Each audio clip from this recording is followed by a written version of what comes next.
words, I was on the board of directors. But anyway, it was an organization where numerologists, astrologers, all kinds of esoteric disciplines would come together, and we would put on shows, expos, and also once a year we would put on an award show where we would honor certain movie stars for their work in feeding the poor or whatever. But weren't you also involved in maybe discovering murder suspects? Oh yeah, and we also would, like every 2 weeks. Occult yes. happenings. Every that, 2 that weeks, were going on. I think it was like every 2 weeks, we would meet about 9 o'clock in the evening up in the Hollywood Hills from the Hollywood side. And we would be up there, and there'd be about 50 people up there in this big, huge home that was owned by a movie star who had passed away. And it was a huge, big home, and then the front room was just enormous in size. And there would be like 50 people there every 2 weeks. And there would be a group of astrologers, group of psychics, group of numerologists, group of this group and that group. And they were all different disciplines in the esoteric sciences. And we would have the police department or the sheriff department, usually it was LAPD, would come up, sheriff a couple of times too, and they would come up, and we had a big blackboard, and they would have pictures up on the wall of the case that they wanted us to talk about. And they would show us the person who was kidnapped or the body that was found or whatever the case was. And then the officer in charge, usually a detective, would write down, or I have it already written down, all the pertinent information that the police department had, so that each group sat with a group. I mean, all the astrologers sat together. I do want to ask you, which group were you among? Were you a psychic? No, I was with the people who were putting it on. It was all being sponsored by the US of A, United Sensitives of America. And since I was on the board, I was there representing the company that's putting this thing together. And we would also do, like I said, we also would have award ceremonies once a year, in which we would give awards to different people who are doing different things for humanity. I was privileged to be able to be there to give Manly Palmer Hall an award for his work in service to the world. Manly Palmer Hall, I believe, was one of the finest and most dearest men I have ever met in my life. He was not only charming and extraordinarily brilliant mind, but he was one of the most decent and beautiful people that I have ever personally ever met. Manly Palmer Hall was a extraordinary teacher.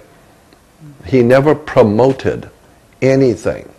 He merely educated people as this is where this came from, this is where that came from, this is what that word means. So he was an educator.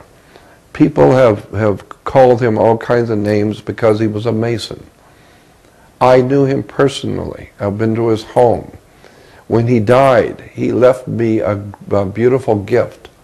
All of his research journals he left to me. That's amazing. I was shocked when I got a phone call from Philosophical Research Society in Los Angeles, and Obadiah Harris, the president at that time, said, "Mr. Hall wanted you to have something when he passed away." And I said, "What is it?" And I was in San Diego, and he said, "I'm not going to tell you, just come pick it up." So I drove up that day to Los Angeles from San Diego. And it was all of the research journals of Manly Palmer Hall he gave to me. And I consider that to be a monumental gift from a very powerful man. Did you find some clues there to follow out?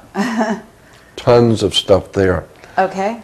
Manly Palmer Hall, as I said, was one of the greatest teachers the world has ever known. In my humble opinion, I don't think there's ever been in any era of time a man to come close to what Manly Palmer Hall was able to do. Anyone who has an open mind, and of course your mind is like a parachute, it doesn't work if it's not open. Anyone who is intellectually honest, which you don't find very much, intellectually honest with an open mind, mature and intelligent person looking at the work of Manly Palmer Hall would have to say this is one of the greatest men that ever lived. I don't know how many, maybe 70 or 80 books on esoteric subjects of the whole world, over 46 sets of lectures, like 6 90-minute audio lectures on 46 esoteric subjects of the world. Wonderful. Incredible, plus thousands of lectures. Incidentally, I have everything he ever did. Every lecture he ever did, I have digitized. Monumental work. But he was a personal friend of mine, and I loved him dearly. And I'm saying this because there are so many people who put him down because he was a Mason. He was a wonderful teacher, a brilliant man, to which his detractors could not even hold a candle. So, how do you feel? I'm just to and he's not the change only gears. one. I have other people I feel the same way about. Yeah. Okay. Yeah. How do you feel? Just to change gears here a little bit about the current administration of Obama. Well, I'm not political as such. Personally, I think I would choose my words carefully here, because I like Obama as a person, and he's very personable.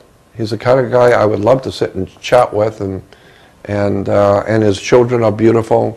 His wife is a very intelligent young lady, and so I don't have anything against Obama or his family.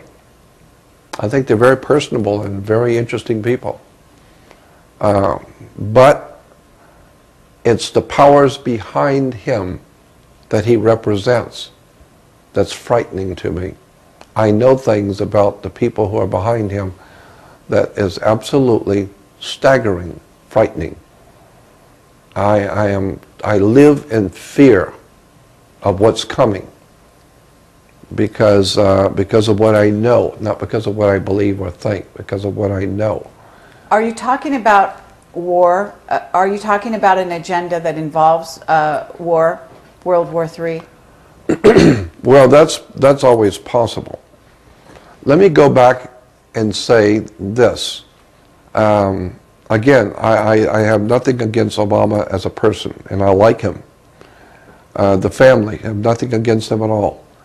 But the symbol that I was telling you about, that I've been working on, did you ever see the movie, the television show, V?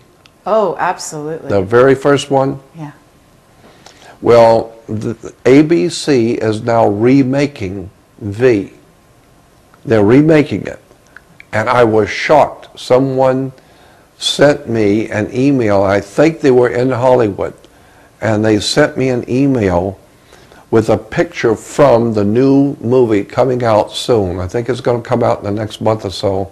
A made-for-television movie by ABC. Really? Okay, fabulous. Disney ABC. Very interesting. Okay, yes. And it's going to be called V. And it's a remake of the original. Okay. But in it, the extraterrestrials, who are referred to as the visitors in the new one are giving to the public a pamphlet explaining their, quote, new world order that they are bringing to the planet. Right. And the picture, which I have, shocked me. My knees got weak and I had to sit down. It was shocking. There was the visitors, the alien visitors who looked like humans, were handing out pamphlets to the people about their new order that they were going to bring in. And the title of the pamphlet was The Dawn of a New Day. The very words that I have been researching for some 40 years is now going to be in the movie